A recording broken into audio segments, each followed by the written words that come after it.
Hello everyone and welcome back to our YouTube channel. तो आज हम बात करने वाले हैं मोस्ट अवेटेड एग्जाम के बारे में। जी हाँ, हम बात कर रहे हैं एम्स सीआरई 2025 की। इतने दिनों से जो बात चल रही थी एम्स सीआरई 2025, कब से इसके फॉर्म निकले, तब से लेके इसके अलग अलग जितनी भी अमेंडमेंट आए, जितने भी नोटिफिकेशन आए, हमने हर एक के बारे में बात की। प्रीवियस ईयर क्वेश्चन आपको प्रोवाइड किए, इसके बाद आपको एलिजिबिलिटी स्टेटस से लेके एडमिट कार्ड, हर प्रकार की आपको जो है न्यूज़ और जितनी भी जाए हमारी अपडेट थी सारी की सारी आपको अवेलेबल कराई। और आज हम हाजिर हैं आपके साथ एम्स सीआरई फार्मासिस्ट का क्वेश्चन पेपर लेकर। उसके पहले पार्ट से हम बात करने वाले हैं आज। जी हाँ, पहली बात तो ये जो हमारा जितना भी क्वेश्चन पेपर है, जो आंसर की हमारी ये हमारी मेमोरी बेस्ड रही है।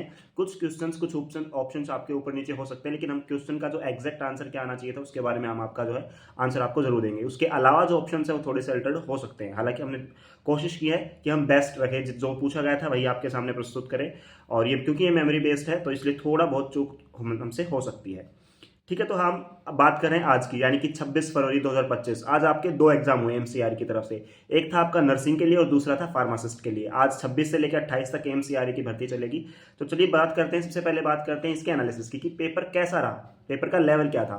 तो ज्यादातर यूट्यूबर्स को मैंने देखा और आप लोग भी देख रहे होंगे कि ज्यादातर लोगों का क्लेम ये किया जा रहा है कि एमसीआर फार्मासिस्ट का जो पेपर था वो बहुत ईजी था। ठीक है, ये अब क्या ही कहें इसके बारे में। लेकिन अगर मैं इसमें अपना अपना पर्सनल ओपिनियन दूं तो मेरा कहना होगा कि 50% पार्ट हार्ड था, 30% हम कह सकते हैं मॉडरेट, और 20% जो था वो इजी था। जैसे आप लोगों ने देखा होगा पैटर्न, पहले एम्स का, पहले इससे पहले एएसआईसी होता था, एम्स होता था, तो उसमें आप लोगों ने नोटिस किया होगा कि जो नॉन फार्मा पार्ट है वो टफ आता था, लेकिन फार्मा पार्ट जो है वो नॉर्मल रखा जाता था। हालांकि सब उसे अच्छे से अटेम्प्ट कर चुके होते थे। नॉन फार्मा जो हमारा डिसाइडिंग फैक्टर होता था। लेकिन आज का पेपर बिल्कुल अपोजिट था। जो पैटर्न था एम्स सीआरई 2025 का टोटली डिफरेंट था। ना सिर्फ आपका फार्मासिस्ट बल्कि नर्सिंग वालों का भी ऐसा ही हाल है। नॉन फार्मा बहुत ईजी था और जबकि फार्मा पोर्शन जो था वो बहुत टफ दिया गया था। अब जैसे नर्सिंग की बात करें तो उनमें भी यही देखा गया कि जो नर्सिंग पोर्शन था वो थोड़ा टफ था कंपेरेटिव टू नॉन नर्सिंग जो पार्ट था। ठीक है, उसके साथ ही अगर हम बात करें पैटर्न की, तो पैटर्न कैसा था, 100 क्वेश्चन थे, 100 क्वेश्चन को 5 पार्ट में डिवाइड कर दिया, 20 के। ठीक है, और हर एक पोर्शन में, हर एक सेक्शन को, हर 20 क्वेश्चन को 18 मिनट दिए गए। मतलब समझ रहे हो, पहले 18 मिनट में आपको पहले 20 क्वेश्चन ही सोल्व करने हैं। जैसे ही 19वां मिनट स्टार्ट हुआ, पहले 20 क्वेश्चन को आप नहीं छेड़ सकते। अब वो चाहे आपका सबमिट हुआ हो ना हुआ हो, मार्क फॉर रिव्यू था, सेव था, जो भी था वो गया। अब उस पर आप वापस दोबारा नहीं आ सकते। नेक्स्ट 18 मिनट, अगले 18 मिनट तक आप अगले 20 क्वेश्चन करते हो, 21 से लेकर 40 तक, और अगले 18 मिनट में आप अगले 20। तो इस प्रकार से हर 18 मिनट के सेट में आप 20 क्वेश्चन का एक सेट कंप्लीट करोगे। तो इससे एक नया ही पैटर्न देखने को मिला। हालांकि बहुत से लोगों को इस चीज में परेशानी भी हुई। जिन लोगों ने इंस्ट्रक्शंस को अच्छे से पढ़ लिया था उन लोगों ने हालांकि से अच्छे से मैनेज भी किया होगा, हम यही उम्मीद लगा सकते हैं। अगर हम बात करें एनालिसिस की, तो शूटिक्स जो आपका था पोर्शन, डायरेक्ट क्वेश्चन भी थे, कुछ इनडायरेक्ट क्वेश्चन थे। लेकिन फार्माकोलॉजी जो आपका मेन डिसाइडिंग फैक्टर होता है इन सभी एग्जाम्स के अंदर, जो आपके जॉब के लिए होते हैं, चाहे वो एम्स हो, ईएसआईसी हो, सफदरजंग हॉस्पिटल को, जितनी भी आपके होते हैं उसमें फार्माकोलॉजी ज्यादा पूछी जाती है। लेकिन इस बार फार्माकोलॉजी बहुत घुमा फिरा के पूछी गई। ये नहीं कह सकते कि डीप थी, ये भी नहीं कह सकते कि डायरेक्ट क्वेश्चन थे, लेकिन क्वेश्चंस को घुमा फिरा के पूछा गया। यानी कि जिन लोगों के कंसेप्ट अच्छे थे, कंसेप्टलाइज क्वेश्चन थे, ना हम कहेंगे इजी थे ना हम कहेंगे हार्ड थे, हम कहेंगे कंसेप्टलाइज थे। ठीक है, बुक से रट के आप इनको जो है सॉल्व नहीं कर सकते, इनके लिए आपके कंसेप्ट क्लियर होने चाहिए। अब हमने जो क्वेश्चंस रखे हैं पहले पार्ट के अंदर, पहले हमने पार्ट में 15 क्वेश्चन रखे हैं, इसके अंदर कोलॉजी के पोर्शन को हमने कम रखा है, और ये वो क्वेश्चन जो हमारे मेमोरी बेस हैं। इसके बाद अगर आपको याद आते हैं तो हमारे साथ जरूर शेयर करना। चलिए जी, ये तो हो गई थी हमारी बात की कैसा था पेपर एनालिसिस के बारे में। अब बात कर लेते हैं क्वेश्चंस की। ठीक है, देखिए पहला ही क्वेश्चन है, Dettol is listed in which schedule as per drug and cosmetic act. Drug and cosmetic act के हिसाब से जो आपका डेटॉल है वो किस शेड्यूल में आता है। थोड़ा सा घुमा के पूछ लिया ना क्वेश्चन, डेटॉल एग्जांपल देके पूछा इस बार इन्होंने। तो इसका जो राइट आंसर था वो क्या होना था, शेड्यूल के। सो शेड्यूल के इज द राइट आंसर। इसके अंदर आते हैं आपके जितने भी टॉयलेट प्रिपरेशन होते हैं, है ना, अल्कोहल बेस्ड जितनी प्रिपरेशन होती हैं, वॉशिंग के लिए यूज होते हैं, आपने पढ़ा होगा, तो वो होते हैं आपकी शेड्यूल के अंदर। इस बार इन्होंने एग्जाम्पल दे दिया कि भी डेटॉल स्पेसिफिकली पूछा है।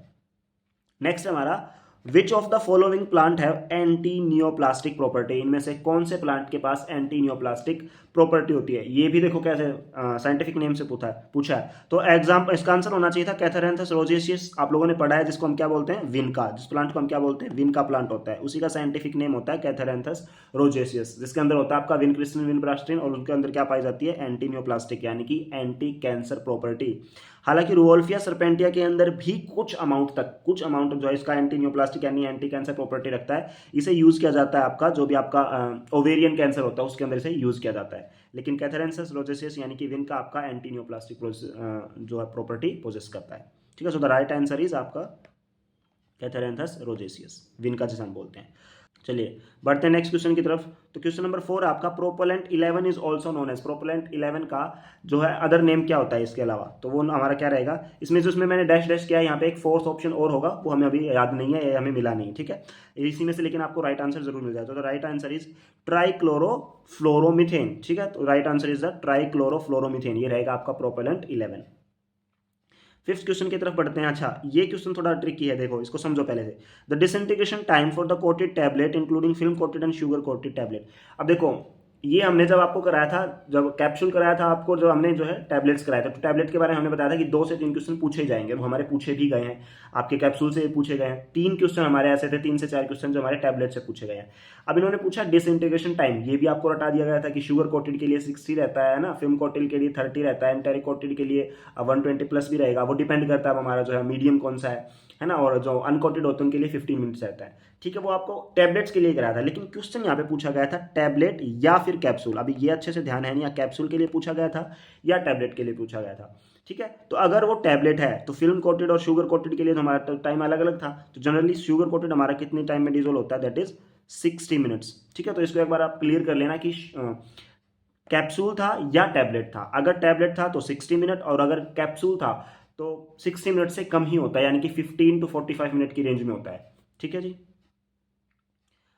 क्वेश्चन नंबर 6 है आपका, the car price reaction is a chemical reaction use for the identification of, ये एक रिएक्शन दी गई है नेम रिएक्शन, ये किसके आइडेंटिफिकेशन में यूज होती है, तो डायरेक्ट क्वेश्चन है आपका, ये आएगा इसका आंसर विटामिन ए। ठीक है, विटामिन ए के आइडेंटिफिकेशन के लिए जो है यूज होती है, इसके अंदर एंटीमनी यूज किया जाता है, उससे फाइनली हम पर पता चलता है कि हमारे जो भी कंपाउंड इसके अंदर विटामिन ए प्रेजेंट है या नहीं है।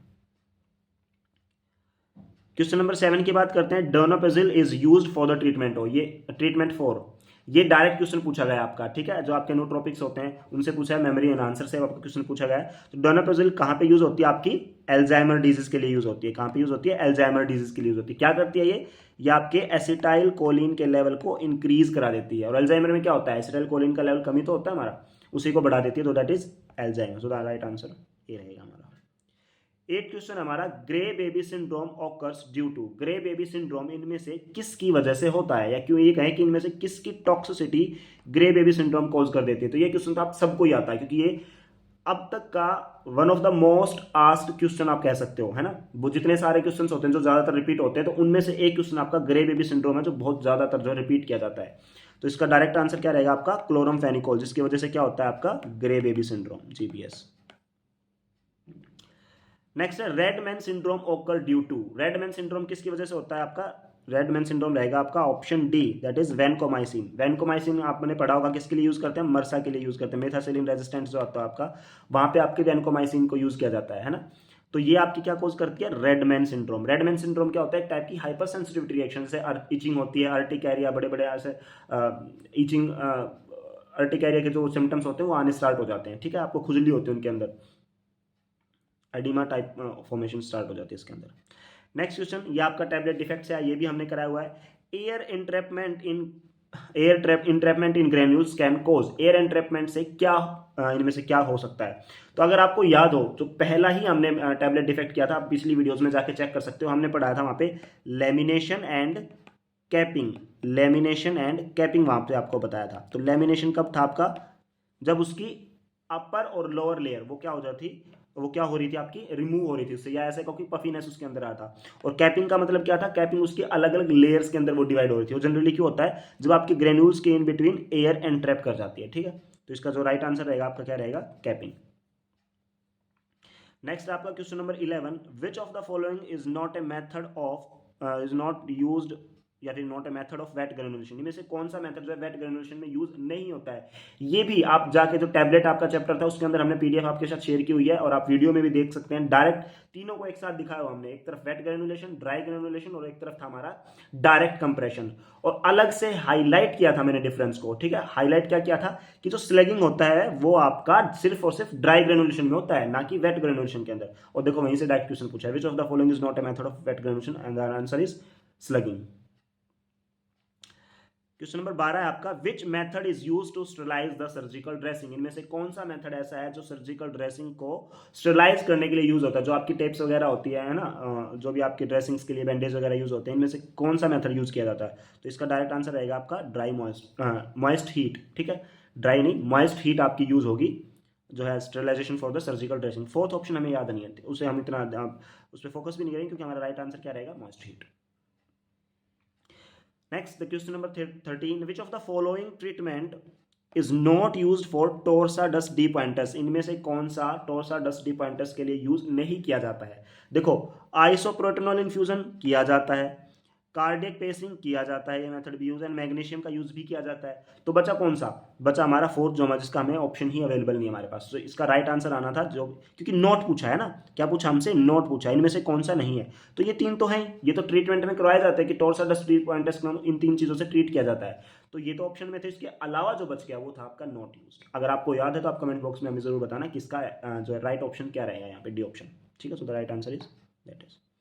Which of the following is a killed vaccine, killed vaccine के बारे में पूछा गया, इनमें से कौन सी एक किल्ड वैक्सीन है? बीसीजी किल्ड नहीं है, टेटनस नहीं है किल्ड, स्मॉल पॉक्स किल्ड नहीं है, रेबीज जो है एक आपकी ऐसी वैक्सीन है इनमें से जो किल्ड है, क्योंकि रेबीज का जो वायरस होता है ये ऐसा वायरस है जो बहुत प्रोन होता है ना, बहुत घातक होता है। आपने भी देखा होगा इसको कि रेबीज एक बार जिसको हो जाए उसका ट्रीटमेंट भी नहीं है।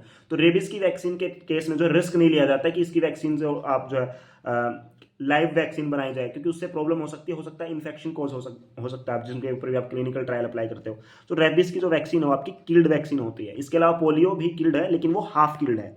ठीक है, पोलियो वैक्सीन जो होती है आपकी हाफ किल्ड, उसके अंदर वायरस यूज किया जाता है या हाफ किल्ड बैक्टीरिया यूज किया जा सकता है। ठीक है, तो आपके इसमें राइट आंसर रहेगा आपका rabies. Which of the following is Contra indicated with ACE inhibitor, angiotensin converting enzyme inhibitor जो होता है, इसमें कौन सी ड्रग आप साथ में नहीं दे सकते? कॉन्ट्रा इंडिकेटेड है। तो एस इनहिबिटर आपका कहाँ यूज होता है? हाइपरटेंशन में। ठीक है, जब आपका ब्लड प्रेशर ज्यादा हो, हाइपरटेंशन में यूज होता है। तो इनमें से किसे यूज नहीं करेंगे? देखो डायरेक्ट आते हैं पहले दो ऑप्शन पे, आपका स्पाइरोनोलैक्टोन और फ्यूरेसामाइड। स्पाइरोनोलैक्टोन और फ्यूरेसामाइड दोनों ही क्या है आपके? डायूरेटिक्स हैं। डायूरेटिक्स क्या कॉज करते हैं? डायरेटिक्स कॉज करते हैं हमारी बॉडी से वाटर और सोडियम का एक्सक्रीशन। वाटर का एक्सक्रीशन हो रहा है यानी कि हाइपरटेंशन को लो किया जा रहा है ना, हम कह सकते हैं हाइपोटेंशन हो रही है। ठीक है, और एस इनहिबिटर पे क्या करते हैं? हाइपरटेंशन को कम करते हैं यानी कि हाइपोटेंशन। तो दोनों के ही इफेक्ट से कंबाइंड इफेक्ट आएगा, जो इफेक्ट कैसा हो सकता है? डेंजरस हो सकता है। ठीक है, जो कैसा होता है? डेंजरस होता है। ये डायरेक्टली मेंशन आपकी शान भाग की बुक अगर फार्माकोलॉजी में फॉलो करते हो कि स्पाइरोनोलैक्टोन के साथ आप नहीं दे सकते, क्योंकि ये क्या कॉज कर देगा?